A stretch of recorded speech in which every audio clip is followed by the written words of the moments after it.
Hey everybody, let me talk in this video about try catch. Imagine I define integer x equal, I'm reading something, I say reader dot next integer, okay?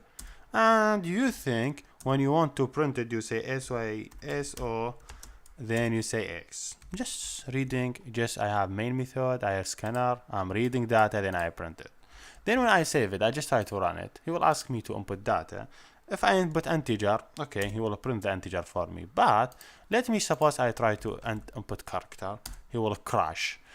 This, you don't have to allow crash happen in your app, because if the crash happen, people will not use your app because it's crashed. So you have to avoid the crash in your application. Sometimes, even if you have a crash, you want to continue, or you want to show why the application crashed. This what we come through something named try catch. So let me just take this two line. Imagine I want to try to execute some code. If I success, I execute. If not, I say why I cannot success. So I will say just try, then I write my block of code. Whatever I have block, I write it. Then let me suppose the block for me will be this two line. Then you continue, say okay, if you try execute this code. If you success. If you don't success, do catch for the error. What the error that happened? You say exception, then you say AX. So then now here you go, you say SYSO, I want to see what the error, you say AX.get message. So what does that mean? The application will start, he tried to execute this code. If he success to execute, he execute. If he not, he tell you why he cannot success, but he will not fail. If you have line here, SYS, I say and file, for example, this time continue executed. Let me run it and show you. If I now enter any character, he say null the error and he say end file. But if you remove this code and this code and you try to save it and run it again and try to execute same code again, you will get into error. This time is not executed because he find error here, then he crash it.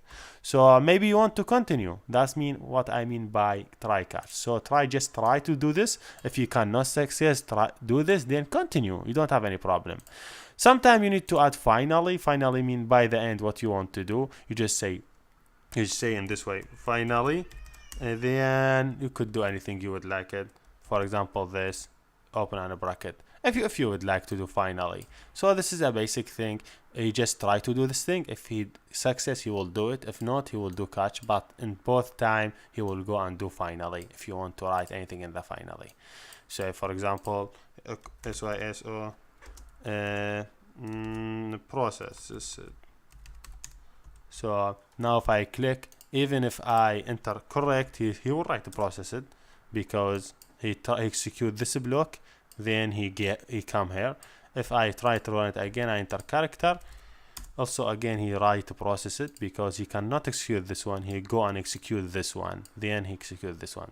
You could go through step by step to understand what's happened. So if you just add here debugging and try to run it and see how this one work, you say okay, I have this my code, I have next read, let me just move next.